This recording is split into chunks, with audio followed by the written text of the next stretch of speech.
I didn't mean to notice her that way. It just happened, like heat you only realize after it's already burned your skin. Her name was Lena, though everyone in the building just called her Miss Hale. I'd moved into the apartment below hers 3 months ago, still unpacking half my life in boxes. She lived alone, quietly, efficiently, as if she had already measured out how much space and sound she allowed the world. The first time we really spoke was because of the leak. My kitchen ceiling had started dripping at midnight, a slow, rhythmic sound that felt almost deliberate. I went upstairs to tell her, expecting annoyance or indifference. Instead, she opened the door wearing a paint-stained t-shirt and loose joggers, hair tied up, but imperfectly, like she'd been working on something and didn't want to stop. "Sorry about that," she said, her voice low and even. "The valve upstairs keeps acting up. I'll call someone first thing." Her calm was disarming. I remember the way she crossed her arms, not defensive, just thoughtful, and how her eyes flicked to my damp shirt from the leak, then back to my face. A faint smile, half apology, half amusement. "Or," she added, "if you've got a wrench, we could probably stop it tonight." We did. Together. She led me into her kitchen, a space that smelled faintly of coffee and turpentine. Canvases leaned against the walls, brushstrokes of half-finished landscapes like open thoughts she hadn't decided to complete. The sink dripped softly as she crouched under it, reaching for the pipe with a deliberate ease that made me hesitate before joining her. "Hand me the towel," she said without looking up. I did. Our hands brushed.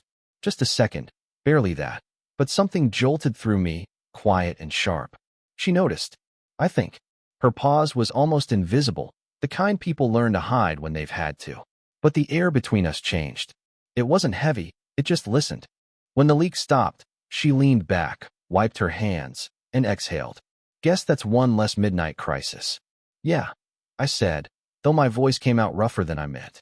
She smiled again, but didn't answer. Instead, she stood, opened a window, and let the night breeze in. It carried a faint chill that smelled like rain. The curtain fluttered against her wrist as she leaned on the counter, lost somewhere in thought. I should have left then, but I didn't. Maybe it was the way she kept her distance without feeling cold. Maybe it was how she spoke, to fill the silence just enough, but never too much. Every word from her seemed measured, like a note that belonged to a song I didn't know yet. "You're new here, right?" she asked eventually. 3 months. She nodded, long enough to start regretting it.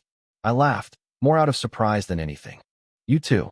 Something flickered across her face then, something that didn't match the smile she forced a second later. "Maybe," she said. The word lingered. It wasn't about the apartment. It wasn't even about the leak. It was about something else, something she didn't say.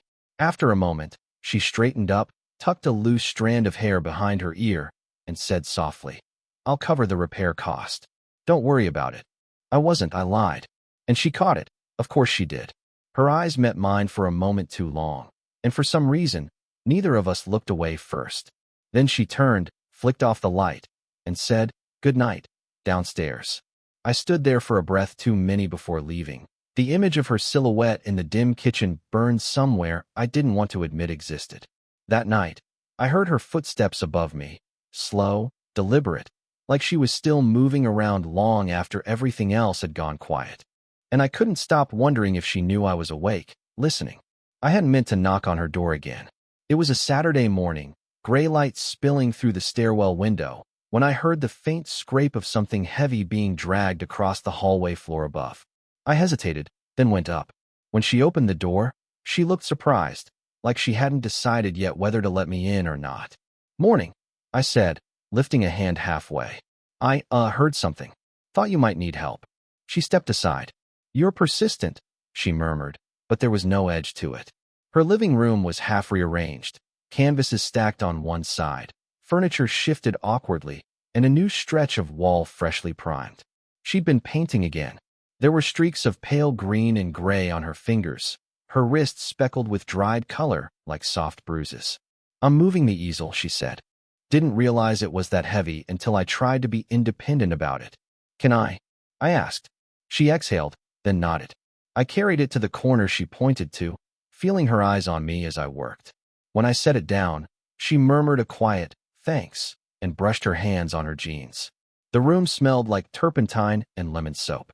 A cup of coffee sat untouched on the windowsill, cold now, a thin film across the surface. She caught me looking. I forget things lately, she said. Like finishing coffee, calling people back, eating before midnight. She smiled after saying it, but it didn't reach her eyes. That's when I noticed how tired she looked. Just slightly. Not sick, not fragile. Just worn thin in a way you only see when someone's been alone for too long. Work? I asked carefully. Something like that. She turned toward the window. I used to paint for a living. Now I just paint to remember what that felt like. There was a quiet between us that didn't ask to be filled.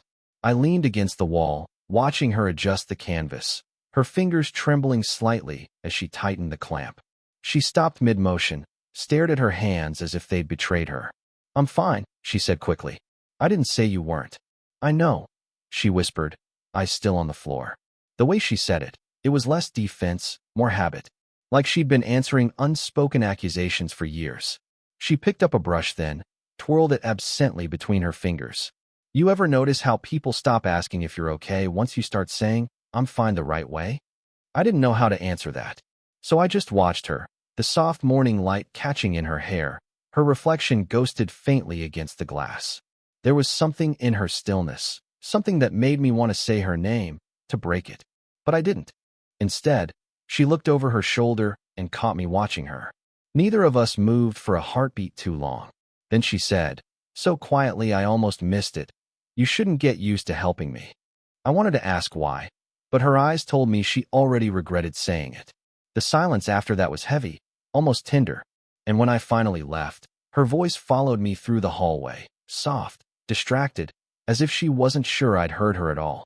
Thank you, she said. I did hear it. And that small, uncertain gratitude stayed with me longer than it should have. The rain had started before sunset and hadn't stopped since. It beat softly against the windows of the building, filling the silence with a rhythm that felt too intimate for the hour. She'd knocked on my door this time. Said her power had gone out. Half the floor was dark. I offered to make coffee. She said tea was fine, then hovered near the table while I boiled water, her hands folded around her elbows like she was trying to keep from shivering. Sorry, she said. I didn't mean to intrude. You're not. The kettle hissed, and the air smelled faintly of rain and burnt dust from the old stove coil. I set down 2 chipped mugs, trying not to stare at the way her hair clung slightly to her neck, damp from the storm. She noticed the second mug and said, You remembered I take mine without sugar. I shrugged. You said it once. She smiled, small, tired but real. For a few minutes, we just sat there, the quiet broken only by rain and the soft hum of the generator outside. It should have been peaceful, but it wasn't. It felt suspended, like the moment before a sentence you're not supposed to say.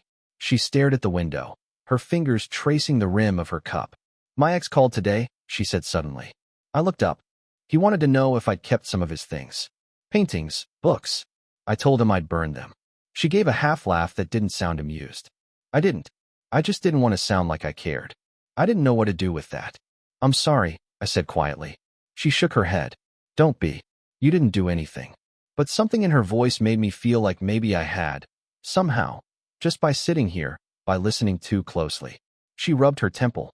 You ever notice how people call you only when they remember you're real? Like they wake up one morning and go, oh right, that person used to love me.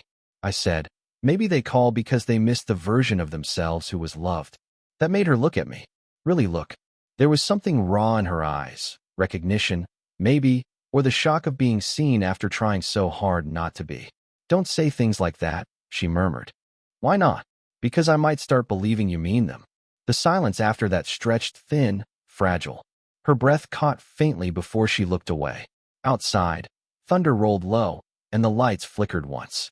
I should have moved, said something, broken the tension, but instead, I reached across the table and steadied the candle that had started to tilt. Her hand moved at the same time. Our fingers touched. Neither of us pulled back. The sound of rain filled everything. The kind of silence that isn't empty, it's full, waiting. Her phone vibrated suddenly against the counter, a sharp intrusion that snapped it all apart.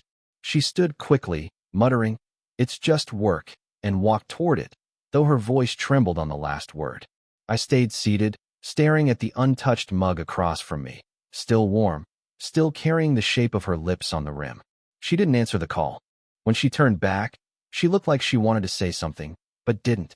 Instead, she whispered, "You should get some sleep." And then, almost as an afterthought, her hand brushed my shoulder as she passed, so light it could have been accidental, except it wasn't. The door closed softly behind her, and for a long time, I sat there in the quiet, wishing I hadn't memorized the warmth of her touch. For 3 days, we didn't see each other. Not because we meant to avoid it. It just happened that way. Or maybe it didn't. Maybe she'd started leaving earlier, and I'd started pretending I didn't listen for her footsteps in the hallway anymore. When she finally knocked again, it wasn't like before. No storm, no excuse, just the sound of her knuckles against my door, steady and unsure at the same time. I opened it, and there she was. "Do you have a minute?" she asked. Her voice was calm, but her eyes weren't. She didn't wait for an answer. She walked in, looked around like the air itself had changed, then leaned against the table where we'd sat that night. Her hand brushed the same spot her cup had rested. "I shouldn't have come down here," she said finally. "But I can't stop replaying that night. The rain, the tea. What didn't happen?" Her words felt like static, too soft, too charged. I didn't speak. I didn't trust my voice. She looked at me, waiting. "You're not going to make this easier, are you?" "I don't think it's supposed to be easy." A faint, humorless smile crossed her face. "You're too young to talk like that." "Maybe," I said. "But you're too tired to keep pretending it doesn't matter." That made her flinch, barely, but enough. She turned away, crossed her arms, and said, "You think this is something, don't you? You think there's a name for it?" "I don't know what it is," I said quietly. "I just know it's there." The room held its breath with us. She walked to the window, where the evening light fell soft and golden over her shoulder, and for a long moment, she just stood there, composed on the outside, unraveling in the reflection. "I can't do this again," she whispered. "Not another mistake disguised as comfort." I stepped closer, not enough to touch her, but enough that I could see the small tremor in her jaw, the way her throat tightened before she spoke again. "I thought I was done wanting things that don't make sense," she said. She turned to face me, eyes glassy but not weak. "What are we doing?" The question wasn't angry. It was raw, almost childlike, like she'd run out of ways to stay careful. I wanted to say something that made it make sense, but there wasn't anything. The truth was sitting right between us, silent and unbearable. So I said, "Maybe it's not something we're doing. Maybe it's something that's happening to us." Her breath caught. Then she laughed softly, though it sounded closer to breaking. "You shouldn't say things like that," she said again. "You make me forget how much older I am. How much more I should know. You don't sound like you believe that." "I don't," she admitted. "That's the problem." The air was still, but I could feel her pulse from a distance. Every word, every silence, pressed closer than touch. Finally, she whispered, "I used to think loneliness was quiet. It isn't. It's this, whatever this is. The noise between what I want and what I shouldn't." She didn't look at me after that. She didn't have to. The truth was already in the room, sitting between us like a shadow we'd both finally turned to face. And when she left, she didn't say goodbye, just a single, hollow sentence that landed harder than anything else she could have said. "Please don't make me feel seen again." I didn't see her for almost a week after that night. The apartment felt different in her absence, quieter, but not in a peaceful way. The kind of quiet that made you replay things in your head until even the pauses had weight. I told myself it was better this way, that whatever we'd almost started didn't have to be named, and maybe forgetting was a kind of mercy. Then, one afternoon, I found an envelope slipped under my door. No note on the front, just my name in her handwriting, small, slanted, unsteady. Inside was a photograph. It was her, years younger, sitting on a porch somewhere, sunlight caught in her hair, a man beside her. He looked nothing like me, but his posture, it was familiar. The way he leaned toward her, listening. The same quiet pull I'd felt without realizing it had a mirror in her past. There was a folded piece of paper too. Only one line written on it. "Don't let kindness turn into something you'll hate yourself for."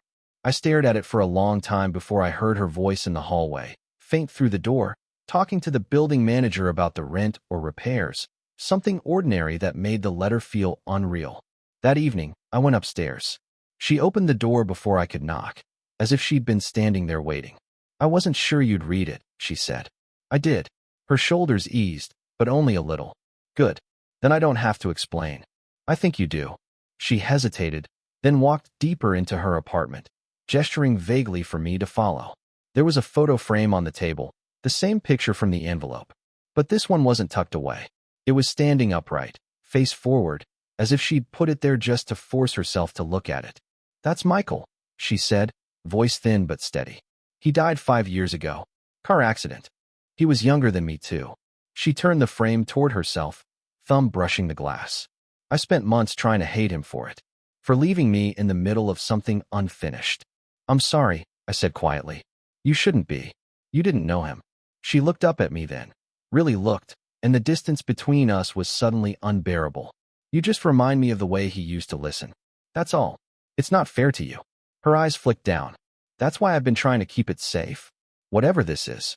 I didn't know what to say. Every instinct told me to step closer, to tell her it wasn't the same, but I could feel the tremor in her restraint.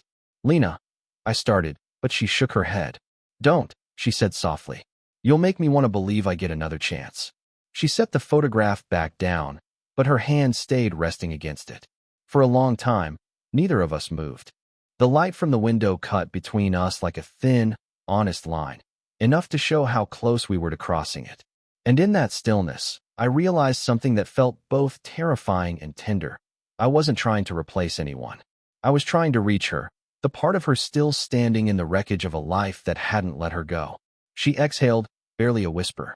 You make it hard to keep the past where it belongs. And I didn't answer, because the truth was, I didn't know if I wanted her to. It happened without a plan, like most things between us did. Her apartment lights had gone out again, this time for the whole night. The hallway was dim, emergency bulbs humming low, and when she opened her door to me, she was holding a candle that painted her face in soft gold. Power's out, she said, voice barely above a whisper. Again. Guess that's our thing, I said, trying for lightness. She smiled faintly, then stepped aside to let me in. The air smelled like paint and rain again. She'd opened a window, even though the night was cool. Somewhere outside, a dog barked once and then stopped, leaving the world muted and waiting. She set the candle on the table between us, and its flame wavered in the small drafts. The light reached only so far. The rest of the room fell into shadow. For a while, neither of us said anything. We just sat there, the quiet filling every space language couldn't touch. I could hear her breathing, slow, deliberate, as though she was trying to calm something that refused to be calmed. I've been thinking, she said finally, about what I said last time, about not wanting to believe I get another chance. I looked at her, and she smiled, not sad this time, just tired in a way that felt honest. Maybe I don't need a chance. Maybe I just need this. To know I can still feel something that doesn't destroy me. Her words landed softly but deep, like rain soaking through soil. I don't know what this is, I said, or what it's supposed to be. I just know it doesn't feel wrong. She laughed quietly, almost to herself. It should. But it doesn't, I said again. She met my eyes then, really met them. And for the first time, there wasn't any hiding behind careful distance. Just two people sitting in the half-light, both a little broken, both a little brave. The silence that followed wasn't heavy this time. It was gentle, like a held breath finally exhaled. I reached for her hand, not thinking, not asking, and she didn't move away. Her fingers were cold at first, then warmer as they stayed tangled with mine. We didn't speak. We didn't need to. The closeness was enough. Not a confession, not a promise, just understanding. After a long time, she leaned forward slightly, resting her forehead against mine. It wasn't romantic, not really. It was weary, quiet, grateful. Her voice trembled when she spoke. It's strange, she murmured. You show up in my life because of a broken pipe, and somehow, you fix the part that's been leaking the longest. I closed my eyes, not trusting myself to answer. The candle flickered once, twice, then steadied. Outside, the wind shifted, the first breath of morning finding its way through the open window. When she finally pulled back, she didn't let go of my hand. She just looked at me, the faintest smile there, soft and knowing, and said, let's just sit, before the lights come back. So we did. In the quiet glow, surrounded by the hum of everything unspoken, we sat there as the world slowly remembered how to begin again. And in that stillness, something wordless between us finally stopped resisting. Not a fall, not a fire. Just a quiet collapse into love. It's been months now since that night. The one with the candlelight, the quiet, the strange calm that felt like something ending and beginning all at once. The power came back that morning, but I don't think either of us noticed right away. We just sat there in the half-light until it was no longer dark, until the day itself started doing what the words couldn't. Things changed after that. Not in the way stories usually promise, but in the small, almost invisible ways that feel truer. She started leaving her door slightly open when she was home, not waiting for a reason to close herself off. And I stopped listening for her footsteps, not because I didn't care, but because I didn't need to anymore. Sometimes I'd pass her in the hallway and she'd say, "Coffee," like it was the most ordinary thing in the world. And sometimes I'd say yes. Sometimes I wouldn't. The difference didn't matter. The point was, neither of us were pretending we didn't exist in each other's orbit anymore. She paints again now. Not for anyone. Not to sell. Just because the silence in her apartment doesn't scare her anymore. I've seen the new canvas. Muted colors, soft edges. The suggestion of two figures sitting near a window. Their faces unfinished. She said she likes it that way. Some things don't need to be complete to be real. I've thought about that a lot. About how not everything that moves you has to turn into something defined, something claimed. Maybe what we had wasn't a story about love in the way people expect it. Maybe it was about learning how to be seen without losing the parts of yourself you thought were too complicated for someone else to understand. She still calls me downstairs. Still smiles that quiet, knowing smile when she does. Sometimes, late at night, I hear music from her apartment, old records, soft and scratchy, and it makes me think about how connection doesn't always need to burn to stay alive. Sometimes, it just hums quietly in the background, reminding you you're not alone anymore. I think about the first night I met her, the leak, the broken pipe, the way she looked at me like I was interrupting something fragile. Maybe I was. But maybe that's what love is, a beautiful interruption. If you asked me what happened between us, I don't think I could give a simple answer. It wasn't love at first sight, and it wasn't some grand affair. It was a quiet understanding between two people who had every reason to stay strangers, and didn't. And that's the part one keep coming back to. Not the heat, not the tension, not even the silence, but the choice. The choice to stay, when walking away would have been easier. So if you're listening to this, and there's someone in your life who makes you forget your rules for a moment, not in a reckless way, but in a human one, maybe don't run from it. Maybe just sit in the quiet for a little while longer. Sometimes, that's where everything finally makes sense.